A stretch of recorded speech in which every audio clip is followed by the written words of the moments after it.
Well, there's fine country air out here. I don't know about you, but I'm finding I'm getting stuffy. I'm not used to breathing this fresh stuff, you know? With all the pollen. We have out in front of our apartment, we live in the second floor, and we have these two big pine trees that just outside the balcony. And I was out there a couple of days ago, and the strangest thing happened in mid-afternoon. There was all of a sudden this cloud of green. And the tree just literally puffed. And all the pollen came off, and there was a light breeze, and it just came right over the top of me and into the apartment. And I thought, isn't that interesting? I've never seen that happen. I'm sure all of you likely have seen it. I've never seen it happen. And so anyways, I'm reading my tablet, and all of a sudden, puff, another stream of coming over me. Well, by the time that was all over, I was just having a fine time there, just trying to breathe and whatnot. And had to go in and dust the front room area because it was all this nice green all over it. Interesting how nature functions. Today we have in the gospel a story that, actually it's not a story, it's a dialogue that Jesus has with his disciples. Now, you need to go back a bit. About a couple of weeks ago, Jesus had spent some time with his disciples and had told them what they could expect being disciples for him. And if you remember, he said that they were going to have to learn rejection because they were going to go out and a lot of people weren't going to accept them. And if you remember, there was that expression that you go into the village and if they reject you, you take your sandals and you knock the dirt off and you leave, find a new place that is more accepting. He also told them that he wanted them to go out to preach. And he wanted them to go without any extra things. In other words, leave the staff, just wear the robe, don't wear their sandals, don't take any money, and go out and preach the gospel. Scary stuff. And then he said to them, many of you will become martyrs. You're going to die preaching my gospel. Now, this is not the sort of thing that you would normally do to sort of whip people up into excitement to become disciples, scare most of them away. Well, today he spends some time talking about what you're going to get when you become a disciple. There is going to be a reward. Now, most of us like the rewards. When we went through school, we worked hard to get a star at the top of our work, saying that we had perfect work, a gold star.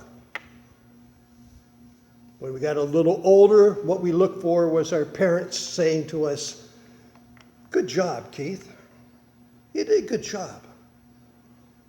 A little bit of support, encouragement, recognition. When we got to the stage where we were going out to work, we wanted some money for our work. And we thought we deserved a certain amount, and if we didn't get it, we would raise a little bit of concern with our employer and say, you know, we're working really hard. We should be compensated for this extra work. And if you had a good employer or a rich employer, he would recognize that. Otherwise, he'd fire you and get somebody else that get a cheaper rate. But you wanted that recognition. You wanted that recognition. Well, the disciples wanted that recognition too. Peter, if you remembered, said, Jesus, we've left everything to follow you. What do we get? And Jesus said, you get the kingdom of God. Now, that is both present and future. Because how we live our lives will determine whether we have the kingdom here on earth as well as a kingdom after our death. Now there's a story that I came across that I liked. It takes place just after the Second World War.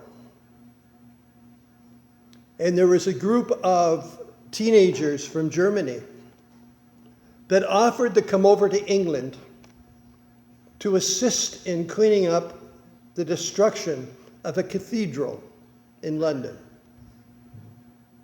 Their offer was accepted, and about 14 of them came over, and they worked cleaning up the debris that had happened from the bombings of the German planes going over.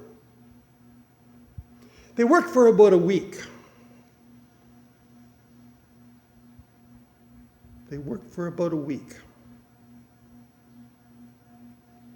Shoveling, moving stone, cleaning off the pews if there were pews, replacing pews that had been blown up with pews from the back, moving them up. Did a great job. But all the time they were doing this, there was a statue at the front of the church. A life-size statue of Christ with his hands out, his arms out. And they thought, we've got to clean this statue up, and there was a few chips on it. Maybe we could paint a little bit of it and make it look good again. So they did. They worked on that the second week. But both hands had been blown off. So you had a statue like this. And it had a plaque on the bottom of it.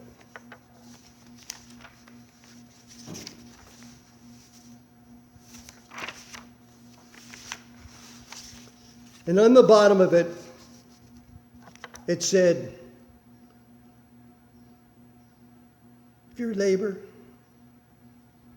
and if you're tired, come to me. I will take your yoke. I will solve your weariness. But without the hands, they couldn't see how that was going to work. So they worked and worked all week trying to develop hands that looked like hands. And they kept dropping off. They just did not work.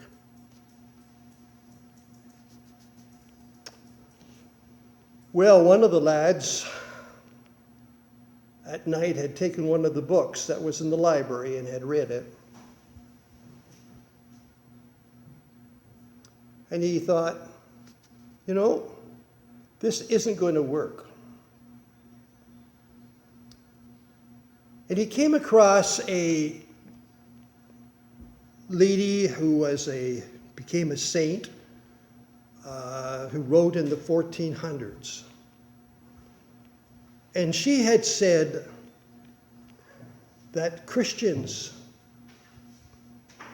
are the eyes, the feet, and the hands of Jesus to do his work on earth.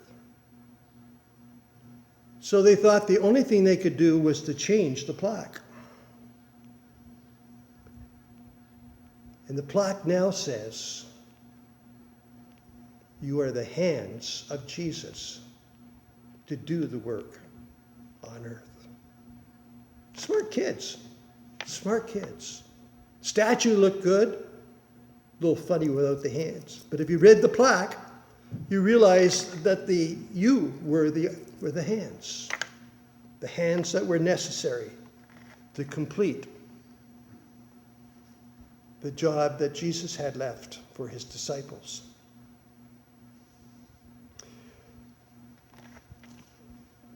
Now, in that scripture that we heard today, it talks about the fact that if one of his disciples even gives a cold drink to a child, he will be recognized for his righteousness. Now, it doesn't take much to be able to provide a cold drink to a child. It doesn't take much to recognize that those that are more vulnerable in yourself need help. During this time of COVID-19, many of us have had to find ways to reach out, to do phone calls, to check and make sure people are doing well, especially if you have older friends or relatives, especially if they're living alone. It's rather interesting that before COVID-19, I was going to a VON exercise program in the building, our apartment building, twice a week. And of course that had to be canceled because there was about 14 or 15 of us in the room and we just weren't allowed to have that many people. Now our instructor, volunteer, phones at least once a week to see how we're all doing. And Carmel will phone and she'll say, how are you today, Keith? Anything going on? Any falls? You're getting your food in? Nice touch to have someone just touch base with you on a regular basis. I'm sure that you are on the phone talking to people that you know that are shut in, or emailing, or Facebooking, just to ensure that everything is going well. So important, especially when you're in self-isolation. I'm sure an email or a telephone call to the Spicers would be greatly appreciated, because Bill has been in self-isolation now going on 14 weeks. Can't visit, unfortunately, but you can chat with them, see how they're doing. You have other friends like that. That's that reaching out. Now you're doing it because you want to do it, not because you have to do it. And that's what Jesus was talking about, was the fact that as a disciple of Christ, you will automatically, in your lifestyle, automatically do things. Reach out, be supportive, be there. Not that you're looking for the reward. It's not like a big checklist. Peter's not sitting up in the master throne saying, okay, Phyllis played the piano today, that's one for her. Colleen came over to the church for Keith during the week to turn off the Christ light that he forgot to turn off and didn't put on again today. She gets a point for that. Andrew and Rosa came out to church today. I came all the way out to Ratho. Yeah, that's 2 checks. No, it's not like that. Our premier said when he was talking about putting the rules into place about social distancing, and someone said, how are you going to enforce them? He said, I don't have social distancing police. I can't be at every place to see whether people are doing what they're supposed to be doing, wearing their masks when they're supposed to be wearing masks. I expect people will do those things. We have. Ratho has done very well at following through on the commitment to social distance. Look at you. You're all spread out. It looks great, actually. Although I noticed the front pews aren't filled, but anyways, we'll work on that. No, you are. Yeah, you too. That's right. Yeah. I often said that if I was to build a church, I'd have the pews on a conveyor belt. And as the people came in and sat at the back, the front pew would drop down and move back and come back up, and everything would move up one forward, so that gradually you would have people up towards the front. There was a church in Buffalo when Fran and I were first married. We lived in Welland. She was working at the hospital in Welland, and I was working for Big Brothers of Welland. And I had a number of my big brothers who were from Fort Erie, but they worked in Buffalo, so I had to go over and meet with them about their little brother and how things were going. And this was just after the riots in Buffalo, and there was a lot of destruction, a lot of churches, or a lot of buildings had burnt down. But as you went across the bridge, there was this big, huge sign, a bulletin board. And it said, "Come early to church. Get a back seat. God doesn't mind if you hold your girlfriend's hand." I thought that was a great advertisement. I think, we should have one out here in the front.